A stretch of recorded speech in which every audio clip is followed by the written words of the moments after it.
Namaste, beautiful souls. It's Dr. Danny. Welcome back to my channel. I am so excited to be here live with all of you guys. It's been a minute since we've had each other all to ourselves. We've had a couple podcasts. It's been a crazy couple of weeks. Just a lot of things happening and snowballing into other things. We're going to get into all of that today. I want to just sort of talk to you a little bit first about what we're going to be doing today, because it's important that we set the tone right off the bat. It never really occurred to me that reincarnation might be like a new idea to people. I always assumed that everyone knew we'd been here before and that we'd return and that life is just one step along a larger journey. To me, it feels as obvious as the rhythm of breath, in and out, life and death, return and continuation. I mean, don't get me wrong, whenever I've experienced a loss, it's been, sad and there's grieving. But when I think of incarnation, I think of the way our soul carries memory across lifetimes, not just in dreams or in phobias or in programming, but in the gifts we're born with. Think of the child who plays music as though they'd studied for decades, the 5-year-old who speaks truths wiser than their elders, and the healers whose hands remember what the mind can't explain. These aren't coincidences. They're continuities. They're fingerprints of our soul. Reincarnation isn't about people leaving one body and then entering another. It's about carrying forward the threads that shape us, our skills, our affinities, even our karmic lessons that still need to be weaved into the thread. It's a mystery and it's also a practicality. And if you look, you can see it everywhere. Some of you listening right now may already know what brought you into this life, whether it's music, healing, language, or a certain way of loving. The soul is not a blank slate when it returns. It remembers. And those memories show themselves as gifts. So right now, what I've been feeling, and the reason I wanted to bring this presentation to you guys today, was an influx of souls coming and going. There's a couple times during the year, especially around eclipses, where there's an increased number of souls leaving our plane, but there's also an increased number of souls coming in. And trust me, I'm at both ends in the medical field, so to speak. The past few weeks have been very intense for me.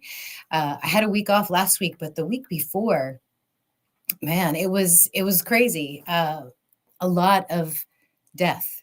And in my profession, which is obstetrics, we don't see it that often. We don't see it as much as other doctors do. Most of what we do is so joyful. There's nothing like bringing a baby into the world. And, it always gets me when the dads start crying because then I'm like, oh, there we go.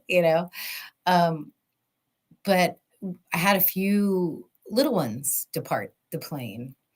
And then on top of that, we had, someone murdered in public broad daylight.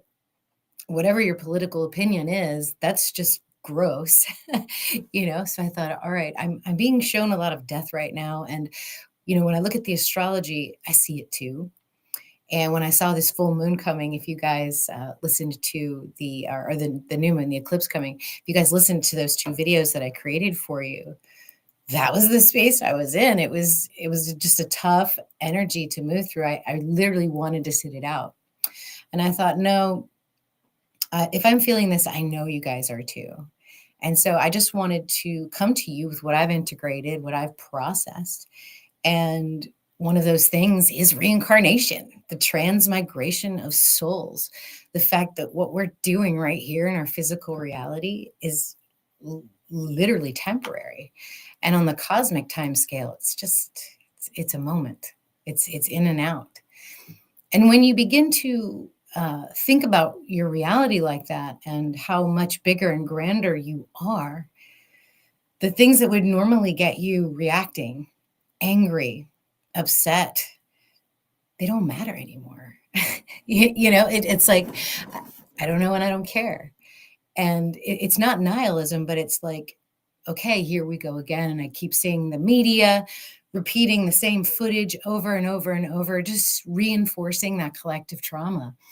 And that grosses me out. So I thought today we'd just kind of examine the process of leaving this earth. We would look at the transmigration of souls. We would look at the astrology. There's a lot going on right now. Number one, the sun just moved into the actual constellation of Virgo. So, of course, I'm going to talk about constellational astrology.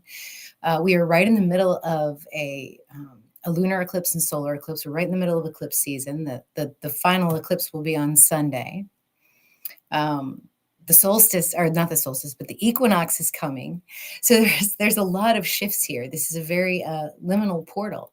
Some of you may also be feeling that time is weird right now. Like timelines are merging or blending, or you're getting maybe deja vu, really strange dreams, a lot of bizarre synchronicities going on in your life. I try to always use the chaos around me, but this is really heavy load. And so the advice in my last couple of videos has been to ground yourself in what's familiar. Do what works for you to soothe you and to keep you happy and calm, so that when something comes at you, you respond in grace and in love and in compassion rather than react in hatred or vitriol. What's so interesting too about what I want to talk about today is that where the sun is right now, where the south node is right now, where the sun and the moon are right now, or will be for the eclipse, is also a transitional cosmic energy. So the path from Leo to Virgo is significant. We feel it. But it's also a clockwise journey for our lunar nodes, because the south node has been in Virgo and now it is in Leo. So it has already crossed that threshold. It's right at the critical degrees. The comet is coming in the same direction, clockwise, as our south node. And literally the journey that makes sense to me when we look at the zodiac, and this is a new concept, it's not for everybody, is the cosmic healer's journey, where we descend through Scorpio, and as a soul, we get embodied through Virgo, through our mother's gestation of us, and then we move through clockwise. So the comet's moving in that direction. Our sun, our moon, our node, our south node is in that space, and they're moving in the karmic direction, which is towards Virgo. Okay, so we're going to analyze all of that, because this is a life and death portal right here that we're in, literally in terms of the seasons. I'm not talking about the tropical calendar. I'm talking about what's actually happening up there, because for me and for a lot of you, The as above is the so below, which is you. So it's your map up there. It's our map as a collective. So we'll look at that. We'll review the cosmic healer's journey, and why Virgo is such an amazing constellation. We'll look at the comet. We can even look at the equinox if you guys want to. And so what I'm giving to you isn't just a cosmic metaphor for me. I've been walking through it and living it, and I think some of you have too. These same mysteries that we feel energetically are reflected in the charts. So I'm going to give you a primer on death astrology. I want to approach this with reverence. You know, it shows us the timing of entrances and exits for souls. The sun is the vital force. The moon is the distributor of life. The ascendant is the body. You know, Saturn rules chronic deaths. Mars and Uranus are acute or accidental deaths, unexpected deaths. And Jupiter can bring foolish deaths and merciful release. The nodes, the eclipses, the outer planets, any angle that they have, especially conjunctions, can act as triggers. And even eclipse degrees can call us back. And so we are going to look at Charlie Kirk's astrology. We are going to look at his birthday and his day of death. And we're going to examine the astrology as a very potent, a very current example of how we can tie in what we see in the as above with the so below. I want to show you how magical astrology is. It's really, really quite amazing. So we're not going to look at this as doom and gloom. We're going to look at this as a transmigration of a soul. What happened on that day? The day he came in and the day he left. So regardless of your opinion, I'm not doing any of that today. I'm apolitical when it comes to my public life, because I was always taught you never talk about your health conditions and you never talk politics in polite company. And that's precisely what we're doing today. We're doing learning. We're doing an exchange of information, because I'm going to see what you guys are talking about in the chat. And we're going to respectfully honor and observe these moments. So all this is a very unmistakable message. We can look at life and death not as opposites, but as continuities, as mirrors of one another. We're being asked to see the stream of souls coming in and coming out as real, alive, and flowing. Some are leaving, some are arriving, and we are standing at that threshold. And to witness this is to remember, because we've crossed these lines before in many other lifetimes, and we'll do it again, especially if we want to. So that's going to be the crux of today's journey. I have no idea how long it's going to take, but I'm excited to be here with you and to just kind of be real and honest and explore these things. So, all right, let's see who's here. We have 15 in the chat. We have all the beautiful moderators. Thank you so much, Lori, for being here. Ultimus, greetings, starseeds. And fellow traveler, hello, my dear. I'm wearing the shirt you bought me, I think. Heather's here, Lady Spellbreaker. We had such an awesome conversation the other week. It was like the highlight of the yuck I was going through. Sprout Queen's here. Blessings, Skywatchers. Thank you for being here. Will Bradley, seeing you in the real sky. Thank you so much for coming. Sylvana B, hello, my love. Awesome. Have Bliss, hi souls, hello, hello. Desiree, I was thinking about you when I was doing the Virgo rising reading for the eclipse. So you were on my mind when I was reading that one. Have Bliss says, from my Leo moon to my ascendant. Oh my goodness. All right.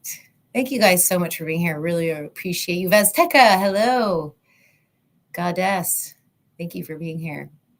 So good to see you guys. Y'all warm my heart. All right. All right, let's see. That was quite a powerful introduction. Let me see. I think I want to start with maybe just let me look at my outline. Actually, let me do some announcements real quick, and then we'll get into the good stuff. So on September 27th, I hope you guys have all gone and registered for the International Sidereal Astrology Association launch event. It is their first annual meeting. I'm one of the keynote speakers. I will be number 3 after Athen and Gary O'Toole. I'm going to share with you my research on the Golden Phoenix angle. So we're going to have some fun with that. That's coming up next Saturday. Let's see. Because of this presentation that I'm doing today for you guys, it has inspired me to create a new course that will be coming up probably at the end of October. It will be a live 2 to 3 hour thing like we normally do on the astrology of death and life cycles.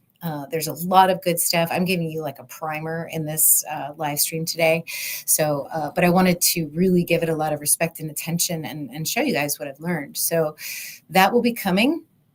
Also on YouTube, you guys, there's this new function where you can hype the videos. I don't know. It seems kind of fun. It's like instead of just hitting the thumbs up and saying you like the content or the video or you support what I'm doing, you can actually hype and give me points. I probably won't make the leaderboard where I'm at with subscriptions, but it'd be kind of cool to see if you guys would do that for me. Just go in there and hype some of those videos that you've watched. You can only hype 3 times a week though, so make sure you spread them out. So that's one thing. You can also, if you're watching the channel and you're new to the channel, go ahead and subscribe. You're going to get 2 to 3 new videos a week from me. Probably a live stream at least once a week. Sometimes I have to miss one because of my schedule.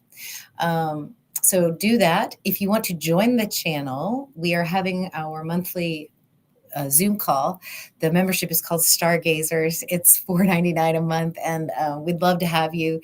You can talk with me personally and with those of us in the community, ask about your chart, ask about placements you have. So we'd appreciate you if you would join. And then, of course, if you need readings, you want to check out all my other courses, all the links should be in the description box. I'm really excited. I'm talking to a lot of people behind the scenes right now with collaborations and ideas. Tomorrow afternoon, I'm speaking with somebody in the UK, and we are going to have quite a metaphysical discussion. I'm very, very excited about that. I'm also purchasing someone's published material, their work, who also lives in the UK that does real sky astrology, and they claim to know the origin of the zodiac. So I'm interested in learning what they have researched. So a lot of good things are coming. I know I haven't been like in the limelight the last month. It's just been very busy and very, very intense. So I'm excited to have y'all here. All right, let's see. What is next on the agenda? So, when I think about tell me in the chat, you guys, or in the comments if you're listening later, what are your thoughts on reincarnation, the soul's movement? I was honestly trying to ask myself what I really thought about that, because I feel like from a very young age, I've always felt like a wise soul. Like I always knew more than the kids around me in terms of what they should do and why they should do it. Always had a fascination with science and was always very musically inclined. So I could play music from I don't remember not knowing how to play the piano. I also loved going through the encyclopedias on my parents' shelf and going through all the science sections. And I would try to share with my friends all the amazing new things I learned. And they would just be like picking their nose, like, what are you talking about, Danny? Like, we don't care. You want to play house, that kind of thing. So I've always known that I've had a little bit of a strange kind of magical energy around me. And it really never dawned on me that there are people that believe that this is it, that this is the only thing that's ever going to happen to us as souls and as individuals and as spirits. I have a hard time believing that. And so for me, reincarnation just made sense. Like, all right, I'm here. Even the way my husband and I talk to each other, it's like, I'm glad I'm with you again. I feel like we didn't do it right the last time. Let's do it. Let's do it this way while we know each other in this lifetime. And so for me, it's always been, I've been here before. I might do it again. But what's different, I feel like, about this lifetime is there's more of a remembrance. I'm going to cough real quick. The incense I burn in here makes my nose run. So So yeah, let me know what you guys think about that, because this is the transmigration of souls. And I learned a new word when I was studying it and pondering it and thinking about it. So I want to share that with you. The metempsychosis or something like that. Let's take a look. We'll see what you guys think.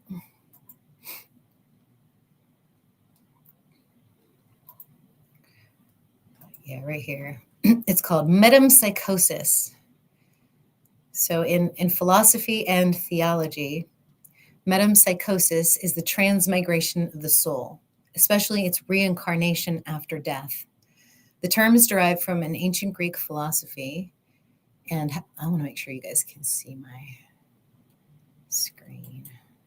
Yes, you can. Okay, good. And has been recontextualized by modern philosophers such as Arthur Schopenhauer, Kirk, Mircea Eliade, and Magdalena Balaba. Otherwise, the word transmigration is more appropriate. The word plays a prominent role in James Joyce's Ulysses and is also associated with Nietzsche. Another term sometimes used synonymously is palingenesis. So if you ever hear these two terms, they are talking about transmigration of soul or reincarnation. And apparently there was a cult, the Orpheism, around the poet Orpheus. And Orpheism is said to hold that the body and soul are united by a contract unequally binding on either. The soul is divine but immortal and aspires to freedom, while the body holds it in fetters as a prisoner. Death dissolves that contract, but only to re-imprison the liberated soul after a short time, for the wheel of birth revolves inexorably. Thus, the soul continues its journey and alternates between a separate, unrestrained existence and a fresh reincarnation around the wide circle of necessity. As the companion of many bodies of men and animals. To those unfortunate prisoners, Orpheus proclaims the message of liberation, that they stand in need of the grace of redeeming gods, Dionysus in particular, and calls them to turn to the gods by ascetic piety and self-purification. The purer their lives, the higher their next reincarnation will be, until the soul has completed the spiral ascent of destiny to live forever as a god from whom it comes. So yeah, you can read on about that, about reincarnation. There's a whole lot of different flavors about it. Some people think of this life as a soul trap. Some people think that if you wake up while you're incarnated in the flesh, that you're on your last journey, you're a bodhisattva. I really like that. I resonate with that. Because I feel like I had to come back in this life, but I feel like the next one I get to have a choice. And I don't know, what do you guys feel about that? Let me see if you guys are chatting. Because like I said, for me, it always just kind of felt like, yeah, all right. That is what it is. All right. Yeah, Lady Spellberger says, I believe in reincarnation, but I also believe that sometimes our souls stay in the spirit world doing great work through humans. I agree with you, but I also think that time is very different in the spirit realm. Kakea is, I'm not sold on past lives necessarily. I believe those urges and interests may come from the collective. I just don't know yet. Yeah, okay. Heather, I believe my daughter has not come back into a body, but her spirit is doing great work in the spirit world. Yeah, yeah. I think that maybe she was a bodhisattva, and so she doesn't have to come back. She chooses to stay and help us physical mortals. Desiree believes in reincarnation. Yeah, I think so too. I think I actually envision my death as something that's going to be ecstatically beautiful. Like all of a sudden, all of the questions to all the all the answers to all the questions I've ever had will, like finally be answered for me, or at least realized, allowed to be what they are. So, all right, that is the transmigration of souls. That's where a lot of this is coming from for me. Let's see. The next thing I want to talk about is this the sky. Let's look at the sky, because this is amazing. Actually, before I do that, what I really want to do is get you, for those of you that are new, or for those of you that are not familiar with the work or the way that I teach or the way that I even consider charts, I want to take you through this clockwise healer's journey. So for those of you that have already done this with me, just bear with me. But this represents, so you're just going to kind of sit and listen and sort of meditate on the themes that I'm giving to you. And I want you to envision a chart, an astrological chart, or envision the sky above you and just think of these constellations. This is the energy of Scorpio. This is the fallen angel being separated from source. This is the thought beginning to manifest. I want to come down here. I want to see reality. I want to feel. I want to sense. I want to taste. I want to touch. Humans look amazing. Let's go. So this is the fallen angel energy, but you're not automatically like a human at this point. You're in that spirit realm where Heather's daughter is, where Charlie Kirk is, where the babies that are being born are coming from. This is where you descend into. This is the first death. And like I said, time is probably different here. You can probably spend, 10 minutes there and it's 1,000 years here, or vice versa. Or you can jump from different points in time in this space. But what a soul must do here if they want to incarnate is to literally move into the next energy, which is, if we're moving clockwise, into the Libra. This is the Akashic record. You look up that book of life. What do I already know? What have I already done? What do I want to try? What do I feel like the action is that I need to take here?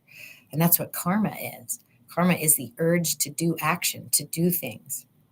So you decide, you turn in the dials, you decide what parents you want, you pick your astrology, and you move through this energy to finally be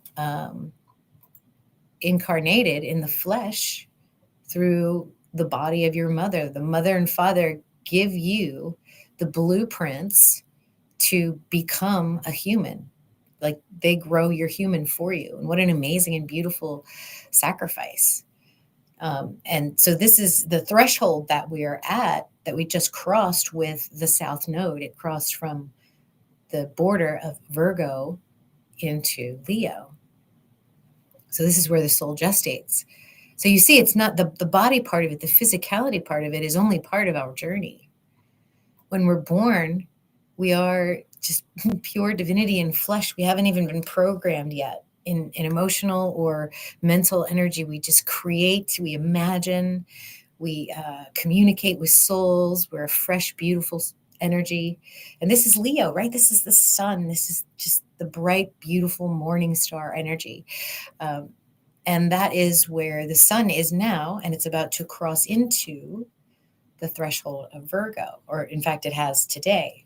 So we're going to examine what that means in both directions. But for the clockwise direction, it continues into Cancer energy, where we get our first emotional imprints.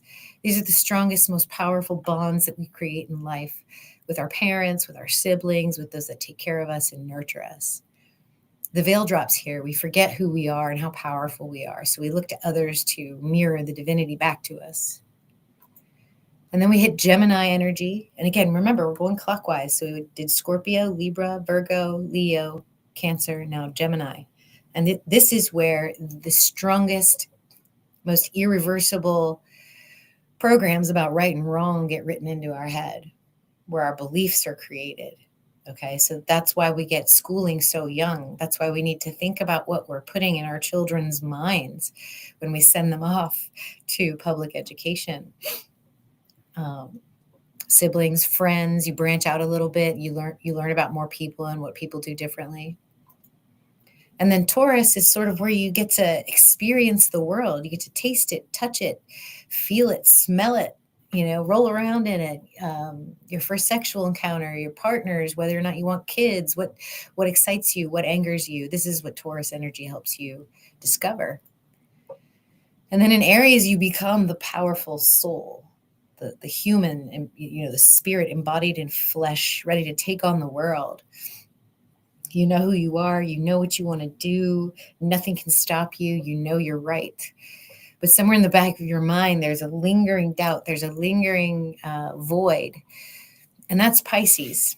That's the dark night of the soul, or the great awakening. It's when you this is the choice. This is the divergent path between when you get to reincarnate through the wheel of samsara, or you get to observe the journey and ascend from it through the ascension of Ophiuchus. But this is usually marked by a traumatic event, your belief system's getting completely pummeled. You find out everything you've ever known wasn't true. So this is Pisces. But then you emerge from that dark night of the soul, almost like a rebirth into Aquarius energy, and you're welcomed by all the saints, sages, and other souls on earth that are in your soul tribe, those that you came here to meet with and to be with. And if you're lucky, then your natal family that you were born into with the flesh is also part of this energy. But for many people, especially right now, it's not. They've been separated through their great awakening. Excuse me.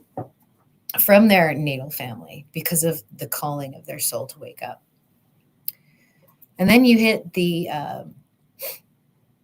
Capricorn energy, and this is where you realize how creative and how powerful you are, how you're able to manifest the new earth right here under your feet. This is where the hard work. And then Sagittarius is the wisdom keeper, heaven on earth. It's always like, Dorothy had the shoes on the entire time during The Wizard of Oz, but only at the end did she realize she could just tap her heels and her wish would be fulfilled. And that's the level of gnosis that you receive in Sagittarius. This is the space where you know that your death is just the next thing. It's not a terrible thing. It should be something that should be celebrated, and you should be excited to go to it. So that's the healer's journey. That's the clockwise direction around the chart that is on my mind when I am doing astrology. And so I wanted to remind you all of that. I go into it in the book that I wrote, The 13th Sign and the Astrology They Don't Want You to See, Ophiuchus, because that last sign that you go into, I didn't even get to it, is the ascension. It's the ascension from this physical mortal coil back into the collective source. So for me, it's a beautiful story. For me, this was, just, it seemed to make sense. It resonated with how I'm experiencing this incarnation. And it resonates with a lot of people when it finally clicks in and they understand it. So that is the cosmic healer's journey. Let's actually look at the space in the sky that we're talking about. The eclipse energy, the equinox energy, and the movement of the comet and the sun. So we're going to pull all of that together with the astrology. And then I'm going to give you guys the death astrology lecture. So let's start with the solar system, because it's always good when we're looking at an interstellar object to look at the neighborhood of space that we're in. All right, so here's our star, Sol, and the comet was identified around July 1st of 2025 in the constellation, from Earth's perspective, of Sagittarius, the top part of Sagittarius, and the bottom of Serpens. Serpens is the snake that is in the hand of Ophiuchus. So for our collective, this comet shows up right there in the galactic center where I just showed you this soul's journey begins. Okay, so wow, all right, here's the interstellar visitor. And each leg of this journey, because of where it is in our solar system and where we're sitting right now, it is moving in a clockwise direction along the zodiac. It's so interesting what this comet represents for different people. Let me know what you guys think about this comet, like whether you think it's aliens or whether you think it's, like a cosmic seed, a good omen, a bad omen. Is it going to land on Mars? Like, what's going to happen? There have been so many interesting interpretations of it. I mean, like for me, I'm seeing the cosmic journey and I'm laying that out for you. There's a guy out there named David Sarita. He's in that club with Dana Moulton Howell, Sasha Stone, and the Lazarus Initiative. And he has shown that each time this comet passes one of the planet's ecliptics, the border or the ring that their rotation or their orbit around the sun is. So for example, as soon as the comet passed over this ring right here, every single one of these dates from Neptune, Uranus, Jupiter, Saturn, Jupiter, and Mars all correlate with some sort of religious or spiritual holiday that we celebrate on Earth. Yes, I said that. So when it passed Jupiter, there was some religious, I don't remember what it is. You guys can look up David Sarita, but every time the comet passed by one of these orbital planes, it was a religious holiday here on Earth. And what's even spookier is that it will continue to do so when it passes Jupiter's orbit again, when it passes Saturn's orbit, and when it passes Uranus's orbit again. So there's some kind of strange significance or message in this comet for Mr. Sarita because of the coincidences that he sees of this comet aligning with the orbital planes of the planets with 3i Atlas. He also points out that when Atlas gets really close, right here in this spot, if you can see where my cursor is, when it gets here, that orbit would be 591 days long, and that is Earth's 365 days times the golden ratio. Okay, so when 3i Atlas is right here, where my cursor is, the orbit it would be, if it were a planet, would be 591 days, and that is Earth's orbital period in days multiplied by, that's right, phi, the golden ratio, 1.618. So there's some numeric energy with this comet. Okay, so it's following the hero's journey along the constellations, making people look up, making people watch the actual sky. I love it. Keep doing it. Its orbital paths are synchronized with holidays that we practice here on Earth in every spiritual. It's not being significant to Catholicism or Judaism or Hinduism. It is all of them. It touches all of them. Could that be a coincidence? Yeah, maybe if it hit one or two, but every time it crosses the orbit, both times it does that. So it's a lot of very interesting energy.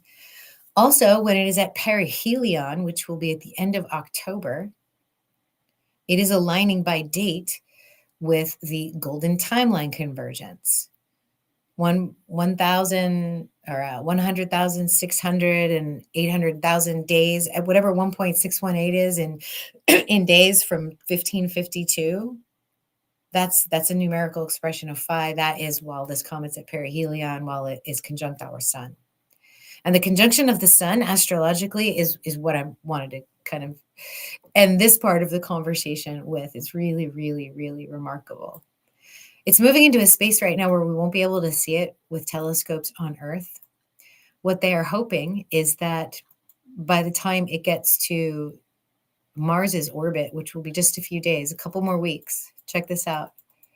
This is going to be October 1st, 2nd, 3rd. Look how close this thing is to Mars. There are orbiters around Mars and there are rovers on Mars that should be able to get a glimpse of this thing very, very, very, very close up. So I'm excited about that. We should learn more about it. Hopefully they will share. Who knows these days, especially if it's going to be something, that destabilizes the normal functioning of society. We'll see. But yeah, what do you guys think? Do you think that this comet is alien, or do you think it's just a rock?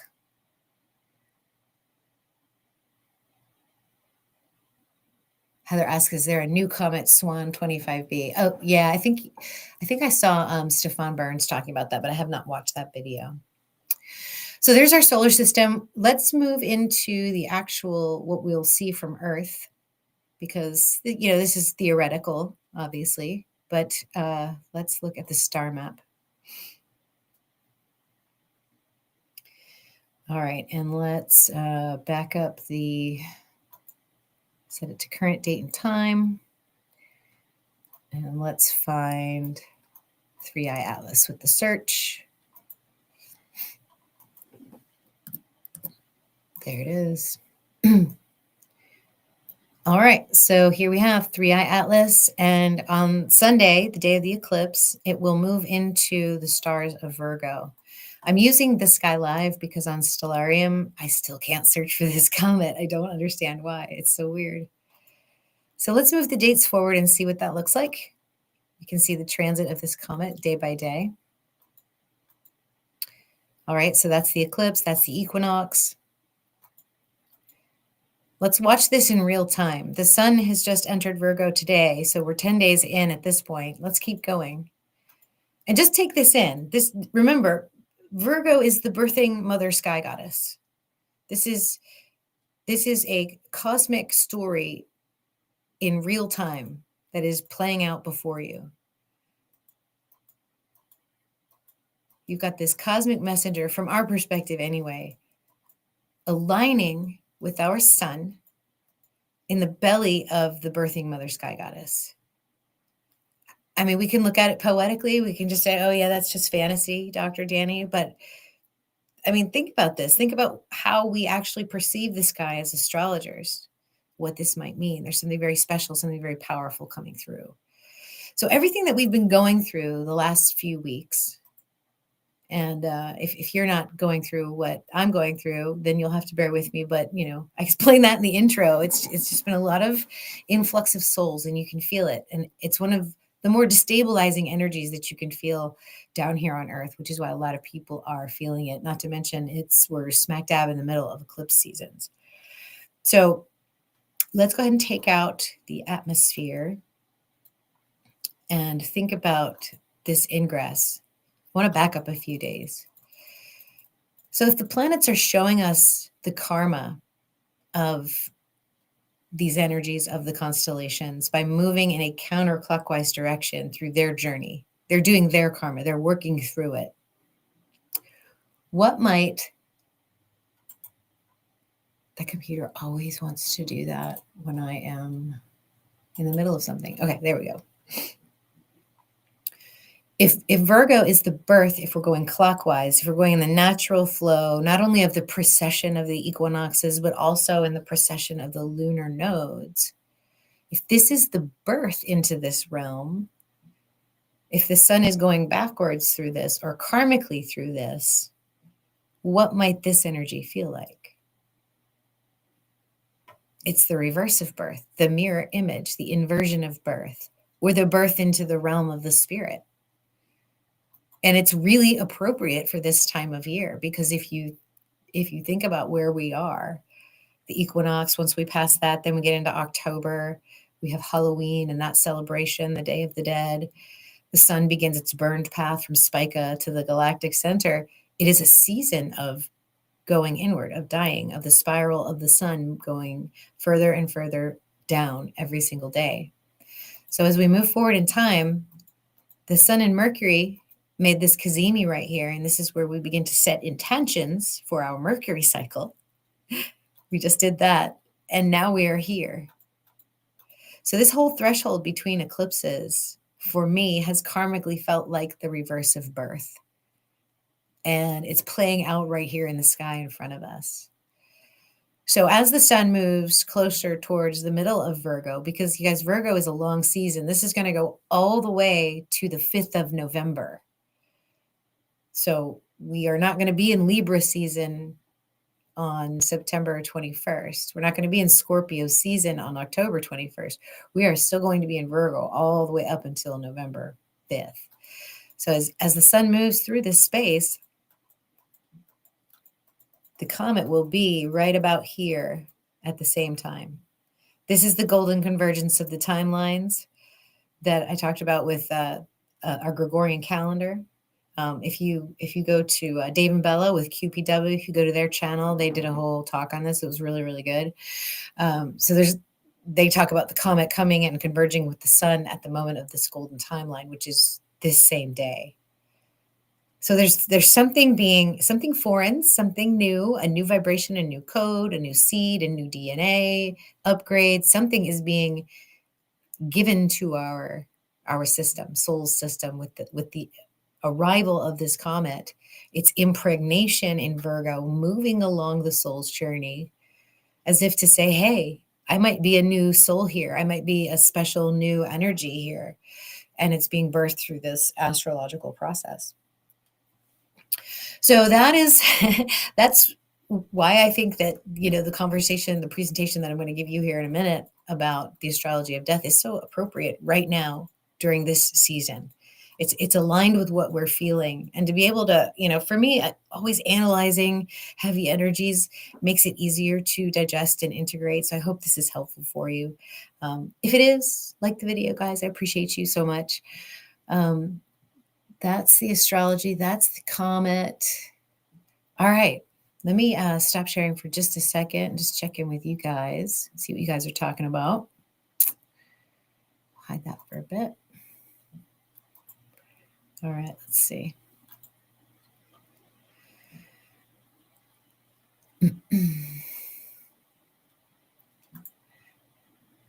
Kakia says, yikes. And it says, that's really cool. Laura's reading for the aliens, but you think probably not. Yeah, I think it's probably just a very interesting rock that we've never seen before. But I'm reading for aliens too. Oh man, that'd be so cool. Somebody said that it had the exact atmosphere of Mars on it. And it's very close interaction with Mars will be very interesting. There's a lot of interesting things about this comet. Like thing one, it's off-gassing in front of itself, almost as if to slow it down. Some people are even saying that there is a ship next to it that's guiding it.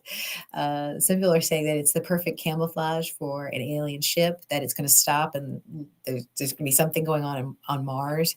So it'll be interesting to see. I don't think it's going to be all that, but we'll see. All right. Lady Spellbreaker says, I've been trying to summon the spaceship.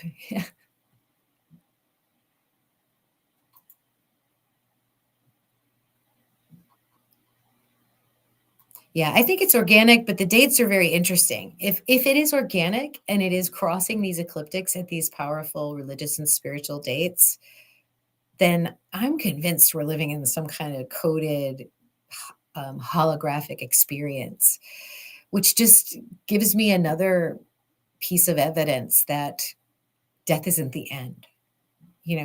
Maybe it's not life as we know it here. I mean, I don't know. Who knows? It may be wherever we come from. Coming down here is either a prison sentence or it's something only a select few get to do. Like, okay, you pass the tests, you can come down and you can be here. Lori says, I think it's something cool, karmic. It's not from our galaxy. Nope.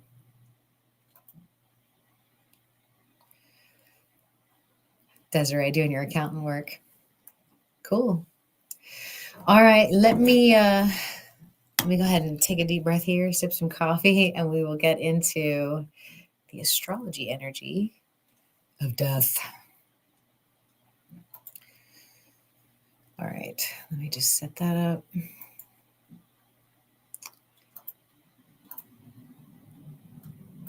Get over here, turn that on. There we go. Okay. Actually, let me do the full screen for you guys. There you go.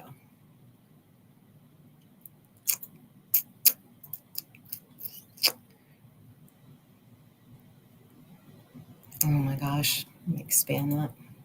There we go. Okay. It's kind of a long introduction, but we had a lot to talk about. I wanted this to be presented to you in a space that was, respectful, in wonderment, with a desire for learning, a curiosity, at the very least, not a sympathy, not a shock, not a, oh my gosh, not a gotcha. I didn't even put his name in the headline or title or anything because I didn't want it to be about that. But I think when we have a fresh experience, that it lands a little bit better and we can think about some of these really hard topics that we have to deal with. So I learned that every mortal will taste death, but only some will taste life. Before we begin this presentation, I want to make very clear that astrology cannot predict the exact moment of death. That's not what we're here to do. This material that I'm presenting to you is for academic and educational purposes only. All interpretations offered are opinions of mine. They are not facts. You are free to disagree. Just be kind, don't come in here being rude or mean. That's not at all where I'm coming from. And so I wouldn't expect that reaction. The intent is to study the cycles of life, not sensationalize the loss of a human life. And so please, I ask you to receive this teaching with reverence and respect. So first, let's start off. This is actually very simple, a lot more simple than you would think. It's just very heavy. So unless you're into the heavy energies and that, excites you and gets you curious, you may not be thinking that this is something that you might want to study. But it's actually very simple if you wanted to get into it and learn about this. A lot of this comes from Judith Hill's instruction. She has a course on her website called The Astrology of Death, and it's a lot of examples. So I took notes, and she teaches by example and then drops pearls as she interprets charts. So I basically grabbed the pearls as I heard her saying them, and I had chat help me process them into a short presentation for you. So you first want to start off with a concept called the high legs. It's from Renaissance astrology, and it just means the life givers. And the life givers, the first one is the sun. It is the biggest one. It is the most important one. So when you're looking at a chart and you're looking at somebody's vital life force, you look right at where the sun is. It is the giver of life and the core vital force. The moon is the distributor of this life force. Think of it as a mirror reflecting the light of the sun where things need to be seen. It helps to regulate the body's rhythms. It's a monthly cycle that we all go through with the waters and the humors of our body. The ascendant. So this comes from knowing your birth time. If you don't know your birth time, then you might not know your ascendant, unless you either really resonate with a planet that could be the ruler of your ascendant or actually on your ascendant. And this represents your body, the physical vessel. So for example, if you are a Taurus rising, then you would look at the ascendant. The ruler of that ascendant is Venus. You would look at the affliction or the vitality of Venus in the chart. The chart ruler will act as the vital protector of the body. Now there are the anaretas, and these are the life takers. So energies in medical astrology that we sort of look sideways at because they tend to bring chaos and disruption. Saturn, Mars, eclipses, the lunar nodes, the ruler of your 8th house, which I'll show you how we do that, Uranus, Pluto, Neptune, and sometimes even Jupiter. Mars, for example, will bring sudden and acute death, and Saturn's going to bring chronic decline. So if you have somebody that you're maybe taking care of that has cancer, watching their Saturn, watching the buildup of these anaretas may help you realize when the time comes. The South Node, which is exactly where the Sun and Mercury have been, drains, poisons, and signifies a karmic release. Any eclipses near the Sun, Moon, or Ascendant on the natal chart within the last year can actually act as timers. So you'll see in Charlie's chart that there was an eclipse just recently and one coming that are right over his sun. Moon in the first house can be afflicted. This can shorten a lifespan. So if you see Moon in the first house of a younger person, you may want to watch them very closely because their lifespan could be shortened for one reason or another. And also, I wonder if Phoenix angles, the 137.5 degree, may be one of those doorways in astrology between the Hylic and the Malefic that mark a karmic timing of transformation. So it could be a preterm birth, like a sudden birth, an emergency birth might be a Phoenix angle, or a sudden accident, a sudden death could be associated with the Phoenix angle as well. And remember, you may see some bad aspects to all of these. This is what you're probably feeling right now after reading this slide is exactly what the entire second year of medical school is like, where you learn about all the terrible things that can happen to human beings. It's the pathology year. And I literally spent time during that year thinking I had lymphoma, thinking I had Down syndrome, thinking I had lupus, when there's absolutely nothing wrong with me. This is the same energy. You're going to look at your chart and you're going to see things that are similar, that might not look so nice. And the point that I want to make, and that Judith also makes in her teachings, is that death occurs when multiple anaretas converge on multiple high legs. So you basically have to have an attack on your energy for death to be more likely. It's easier to point it out in retrospect, but there is a difference. So like if you look at my chart and what was going on that day, and you look at Charlie's chart and what was going on that day, death was way more likely for Charlie than it was for me on the 10th of September. Okay? Here's some deeper concepts. High legs are not equal. The sun is stronger as a vital force for men, and for the moon, it's more critical for women. Both matter for everyone. The ascendant and its ruler can override the energy of the sun and the moon when afflicted. So that means that your ascendant and its ruler are actually stronger than the sun and the moon. The ruler of the 8th house. So you will need to know the time of your birth. You'll need to know the time of the person that you're looking at, their birth, in order to get the ruler of their 8th house. But that's your personal anareta. That's your personal tarot card death, even if it's benefic. So even if you, like, let's say you have Jupiter in the 8th house, when it's afflicted or attacked, it can time death events. South node eclipses, either prenatal or within 1 year of death, often act like ticking clocks. So transits to these points are powerful triggers. If the moon at birth is squaring the nodes or in the bends, it predisposes to a fated life and death transition, meaning that their birth is fated and their death is fated. There's nothing that could have been done. And also you want to look for planets that are stationing, especially with the anaretas, Saturn, Mars, Pluto, and Uranus standing still, stationing direct or retrograde by progression or transit magnify death indicators. You can also look at a progress chart to get the exact timing of death as well. Malefics flanking the ascendant. So that ascendant point is going to be like 0 degrees, or right there on the eastern side of your chart. It'll be right there at 0 degrees of the first house. And if you have, let's say, Saturn in the 12th house next to your ascendant, and then Mars in the first house next to your ascendant flanking it, this weakens your vitality, especially if Mars and Saturn are both involved. Saturn is going to be more like a chronic illness, wasting, old age. And Mars can be sudden rupture, violence, accident.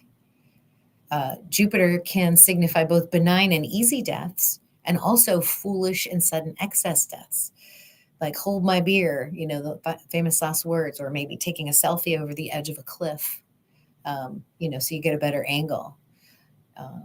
Neptune can also play a role with drugs, alcohol, anesthesia, overdose, or the dissolution of the will to live. And Uranus can provide a sudden shock, a rebellion of the body, like a collapse. Just died all of a sudden, nobody knows why, kind of energy. Pluto has profound transformations, surgical interventions, underworld summons, and it's always karmic and collective.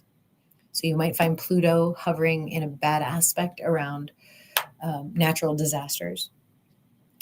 And then progressions do matter. Progressed moon can time your death. Progressed sun or Pluto or nodes often show life force surrender. And again, it's not one thing. These things have to layer over one another. So, you might have, Sun and Pluto conjunct the South node, but everything else is in a trine and you're in perfect health and nothing's near your 8th house, 6th house, or your 12th house. So you might miss that window. But the next time that comes around, it might be in a harsher angle, or an eclipse might be nearby. So again, I just wanted to remind you guys, keep your eyes peeled for the Astrology, Death, and Life Cycles course that will be coming out mid-October, late October. I'm so inspired by this information that I wanted to bring. There's so much more that we can look at, and we're going to do also a lot of examples in our course. Let's take a look at Mr. Charlie. So if we look at his natal chart. I didn't have his birth time. So what I did, and this is a completely legal maneuver, is to put his sun on the ascendant, because we're analyzing his fullest expression of his spiritual self, giving it the same importance as the ascendant and how the sun saw the rest of the chart. So just kind of a brief description of who this person is. I didn't know Charlie. I only knew his public persona. And I have a judgment on it neither way. So we're going to just kind of take a look at this. I really feel like this, if we're going to go with these houses, or at least from the sun's perspective, just the sun and Jupiter conjunct is huge. I've seen one astrologer put his ascendant on Aries, but that was tropical, which means it would have been closer to right here. And given what I know of his public persona, the intelligence around Virgo, the creativity around Virgo, the precision around Virgo, this could be it. But Sun and Jupiter in Virgo, we're going to, for this exercise, read it this way. This is someone who actually has quite a bit of luck. They're a very expansive person. They are the most spiritual, the most generous, the most blessed side of Virgo energy.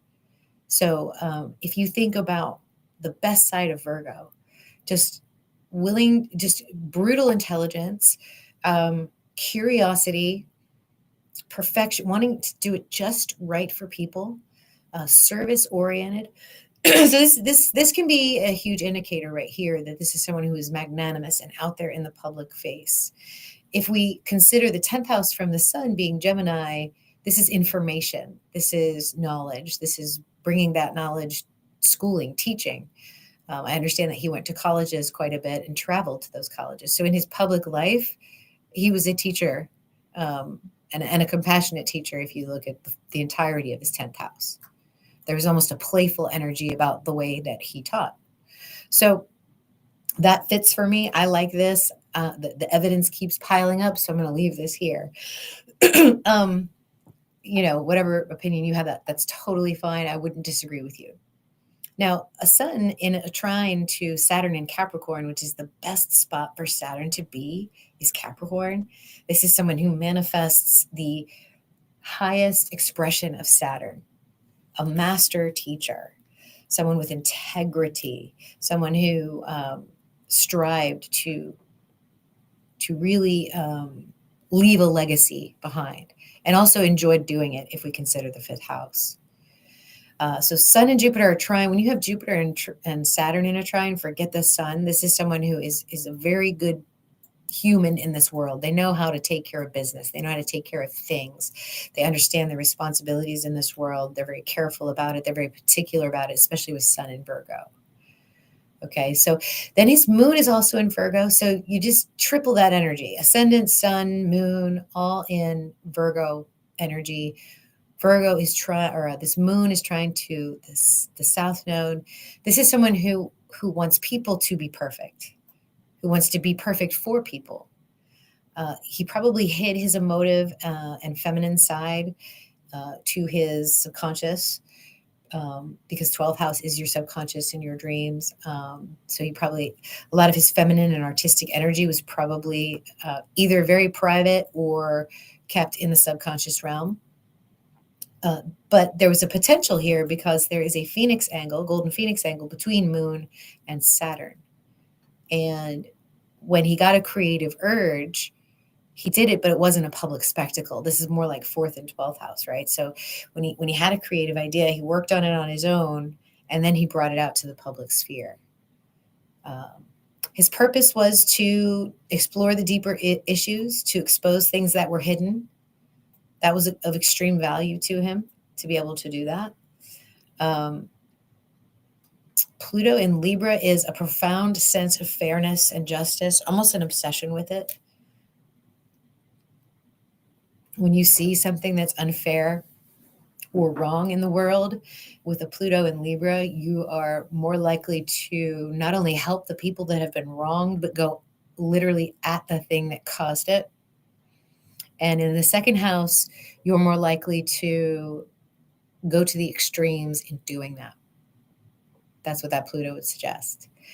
Mars in the 1st house, right there between Libra and Virgo in the first house. That this means that he identified with the actions that he took.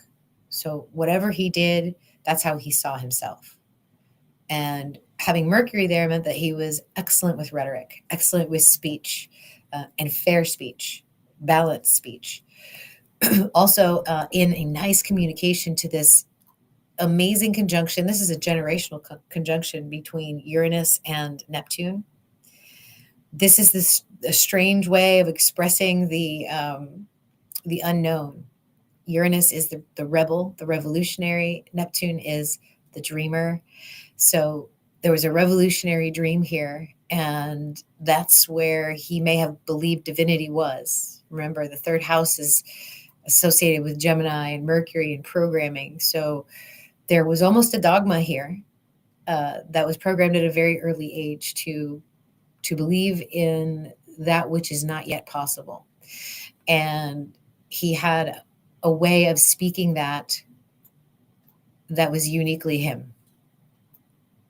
With that sextile there. Like I said, I don't even know the guy. I barely listen to anything he's done, but he does have some very tough energy too. So that's basically his personal planets, very stacked here in the first, second, and 12th house. But look at this. Look at this. Pluto is square to Saturn. This is not nice. This is energy that at its worst is sickness and death. It's a power struggle, a struggle with that which is powerful, wanting to buck the system, wanting to break it all down, but with a sense of responsibility that also clashed with that desire to go after the root cause of the inequities. At its best, this is a powerful legacy.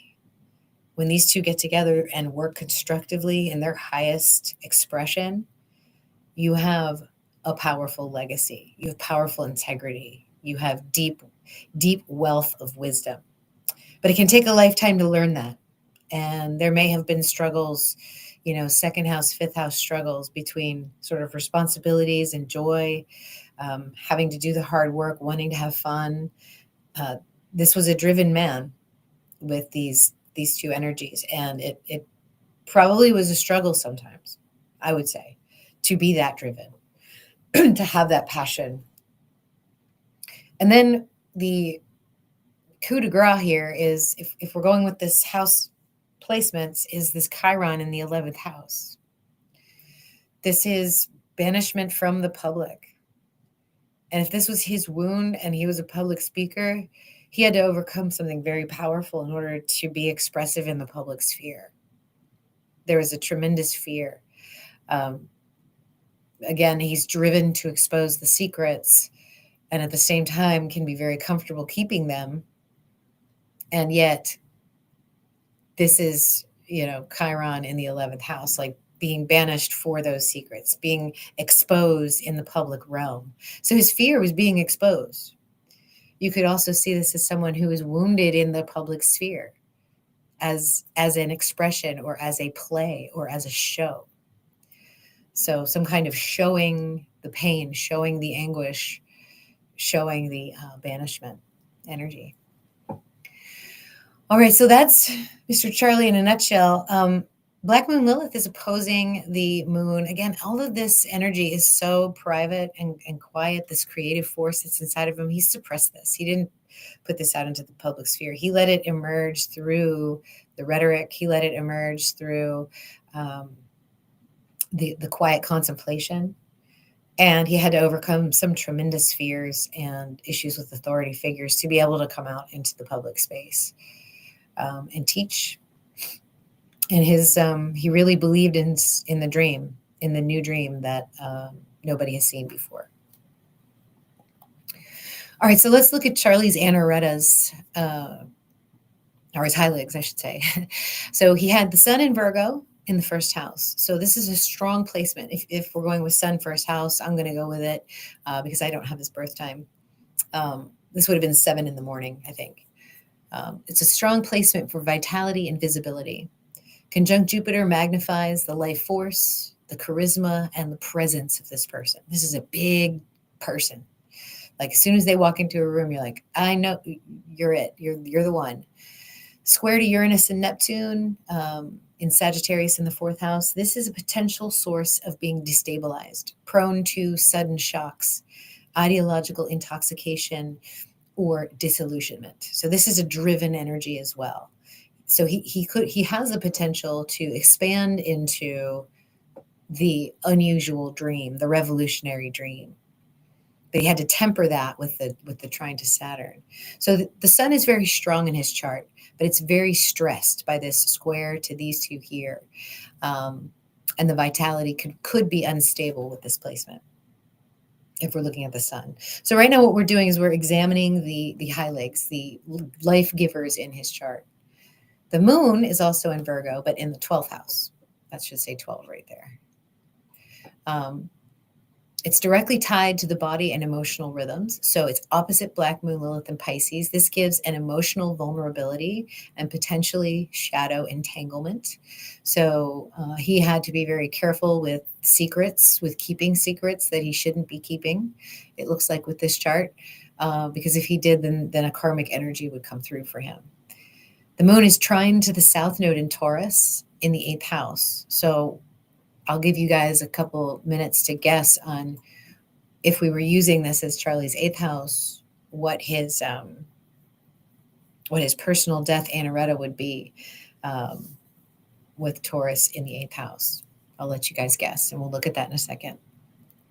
So this is karmically entangled with themes of mortality and release.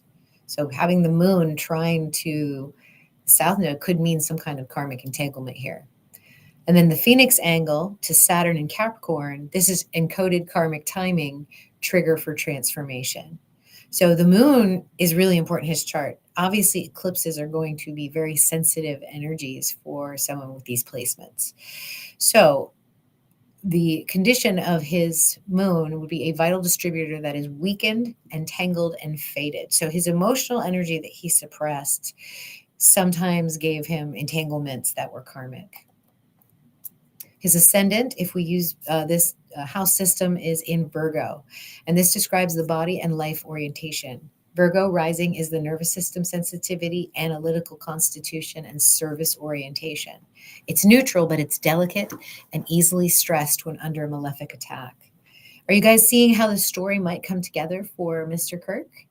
Because we just had the eclipse right here. We're having them right here in this space. And you can see where his sun, moon, and Venus all are.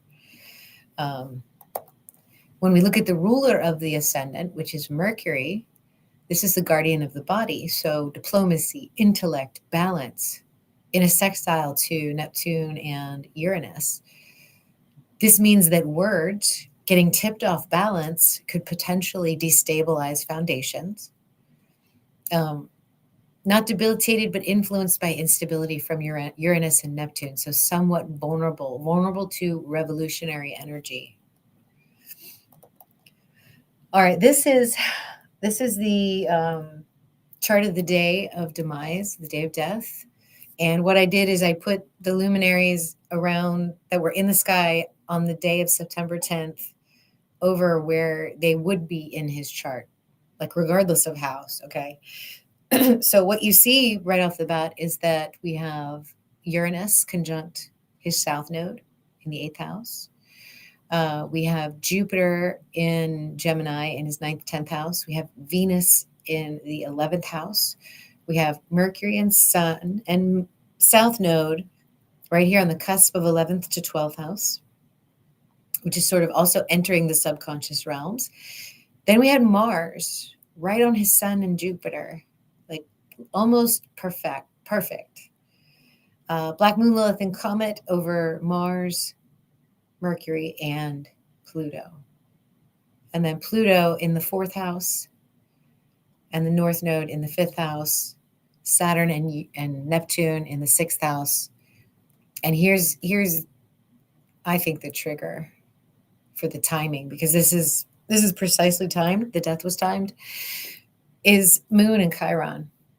And if you look at where his Chiron is, the moon doesn't stay here for long. So the moon triggers are usually quick. And when we look closer at the 11th house, I'm actually going to give you a double ring here in a second. Let's see. When we look at the double ring, I took out the progressed energy. I figured I'd save that for the class. It's too much to look at. But I put everything that's in his 11th house right here. And look, would you look at this? This is Sun and South Node on the 10th of September.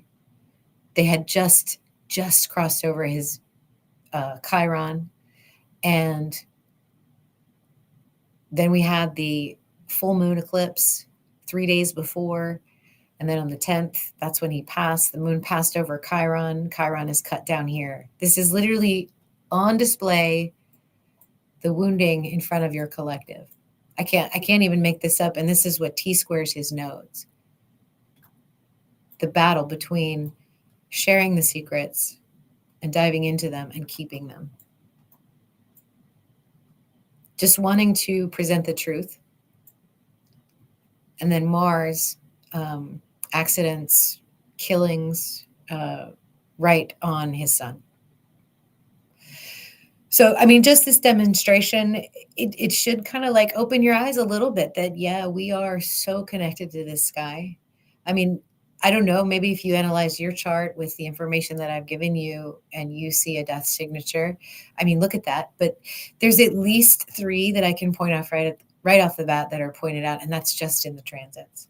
So it's this Mars and Sun conjunction, the action of the moon, and then if moon and Chiron are opposite each other, so it's already like opening up really vulnerable wounds. The moon crosses over Chiron, and that triggers this tender spot in the 11th house that the sun just traveled over as it was eclipsing the moon in Pisces or in Aquarius. So a lot of fated energy for this person's passing into the next realm. And I think if 3 or more can pile up like this, then it's a pretty good indicator. And it felt very fated. It felt like this was supposed to happen. And the point of analyzing this is what are the results of the incident? What happens when this kind of event is analyzed and looked at by a lot of people? What happens when all these eyeballs are on it? Well, some are going to try and teach, some are going to try to soothe, some are going to try to start arguments. But if it's not yours, a lot of it is to simply harvest your loosh. That's what happens between eclipse seasons. I'm not going to say this, but I'm going to say this. And sometimes people plan these things around these astrological events. That's how powerful astrology is. Is it a stretch that someone was looking at his birth chart and the transits for the coming days and said the eclipse is probably the perfect time? Maybe they did.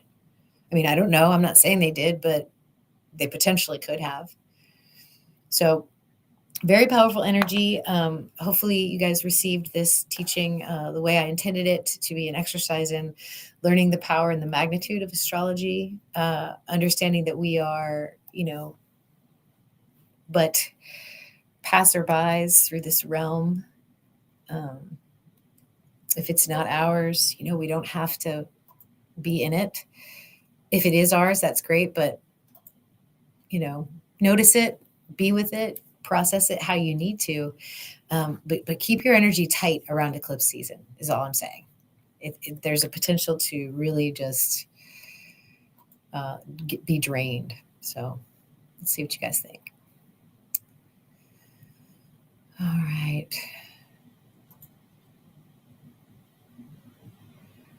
Lady Spellbreaker says, life force or spirit. A Ka statue is a type of ancient Egyptian statue intended to provide a resting place for the Ka, life force or spirit of the person after death. So yeah, I think the Egyptians definitely believed in reincarnation.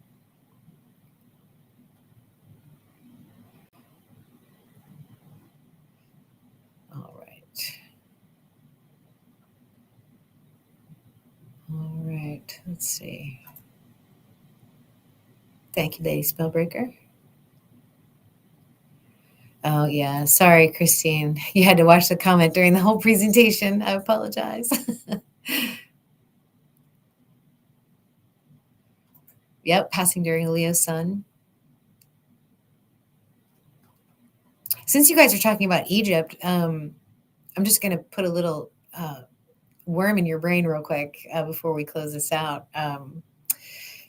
In 2027, the eclipse, the fall eclipse or the summer eclipse, the one in August, will be complete or total over Cairo.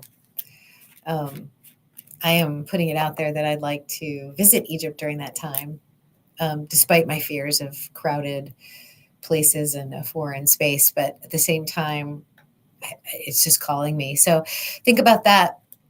If you guys are still around in a couple years, you want to get a trip together to Egypt.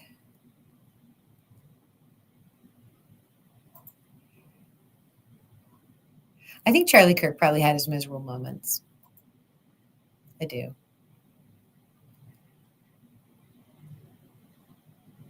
Yep, he sure did. Thanks for saying that, Casey.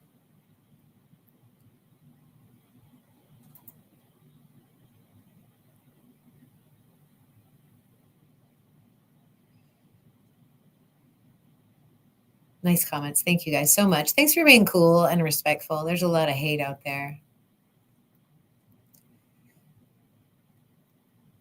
You make a really good point here, Casey. Aren't we all who want to make some sort of difference tortured souls sometimes, sadly? Yes. Yes, there's some of us out there that would gladly lay ourselves on the railroad tracks, on the cross, jump in front of the car if we could make a difference. But sometimes we can't. Sometimes the only purpose of these things coming into our field is to witness them, is to just see them and to understand that it happened.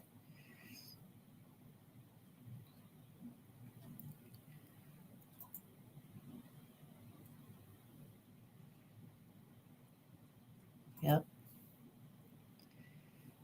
Oh, that's a good point, Christine. We can muscle test our birth time. Yep. For sure. Thanks, Christine. Yep. Egypt 2027 for sure. Awesome. Awesome. Awesome. Well, you guys, I've enjoyed getting all that off my chest and out of my brain. Really strange things have been happening to me. I don't know if those of you are caught up with the computer drama that I had about a month ago. I use Prometheus Capricorn software. It's my astrology software. It's on my computer. I have a license. I purchased it. I can use it. When my computer died and I got a new one, you have to re-up your license. You not pay for it or just have the server or whatever check the license number. And because Prometheus's server has been down since May, I want to say, I wasn't able to open up Prometheus Capricorn again. So how I do astrology has changed a little bit. I'm using Athens' new online software, True Sky, at masteringthezodiac.com. It's a great program. I'm hoping we can get him to add the Phoenix angle in there for me. It would be really helpful. So if any of you have Athens' ear, please let him know that I would really love that angle. We'll work on him next Saturday too.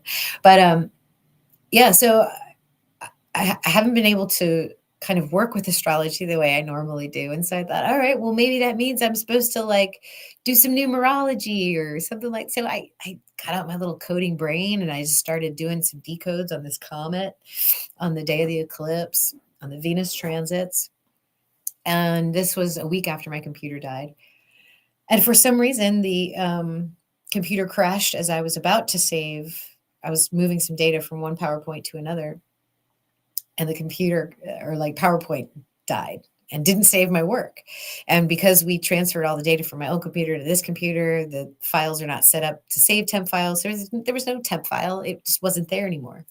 So I thought, oh, okay, well, maybe I'm not supposed to do that. And that's, 2-3 hours worth of work gone. And so I was a little gun shy for about a week there, and I didn't even go near decoding. And I was like, all right, well, I'll just go inward. I'll write a little bit. Y'all remember that week? I did some writing. I got like the rough draft of the Venus frequency completely done. And I said, all right, that's done. I'm caught up on my readings. I know what I want to talk about. Let's do another decode. So I did that last Monday. And I worked on it, and I remember I was telling my husband, like, "This is so fun. Look at all these things I'm coming up with." And it was dinner time, so I shut my computer, saved the work, didn't go back to it that night. The next day, I opened it up. The presentation was gone. Gone. Like, again, another 2 or 3 hours worth of work. Magnificent, beautiful decodes that I cannot show you guys. So I said, wow, all right, what's going on here? So I had to like go and just sort of sit and breathe and go, what is going on? Why is this happening? And the strangest answer came to my head. It was that it was a different timeline. I jumped, I slipped. That thing happened on that timeline and is affecting those souls the way it needs to. But the one that I have to focus on is this one, is the astrology. And I couldn't get away from the death energy, the transmigration of soul energy. So that's where we are. That's what I've been doing, guys. So I appreciate you guys so much. Yeah, Christine, it'll be a second book, but we probably won't see it until January or February because the editing process takes like 2-3 months. You have to go away and then come back to it because you just don't see things. So yeah, I appreciate the props, but it's a much longer process than you think. So, all right, you guys. Well, I guess we'll let's see if you guys have anything else to say. Yeah, that's a good point, Kaki. Every even witnessing is energy to change. Thank you, Casey. I appreciate you. Oh, thank you. Thank you so much, guys. Y'all are such a beautiful community. I don't know if anybody said anything during the chat and you guys just bumped them out, but it looks like you guys are all just beautiful and loving and respectful, and I appreciate that. Thank you, guys. I second that, Casey. Stay strong and healthy during this intense eclipse season. Yeah, go watch those 2 videos that I put out. If you don't know your birth time, the soul sign should work. But for the rising, just listen to them all. There's good advice in both of them on how to deal with loosh harvesting portals and also how to stay grounded during a chaos. So thanks for the hug. All right, you guys. Cool. Well, I guess I'll sign out. We went a little while. That's pretty cool. Yeah, so a different kind of presentation. I didn't put the 100-slide PowerPoint together for you this time. I just wanted to bring in a concept and just sort of, kind of brain vomit on you what was going through my head. But let's end this with a happy video, if I still have it. Let's see. I think, yeah, there it is. We're going to end this with my loosh video. It's just uplifting memes, like things to think about, how to stay happy. This too shall pass. We have good energy coming at some point. So I appreciate you guys being here, and we'll see you all next time. Love you guys.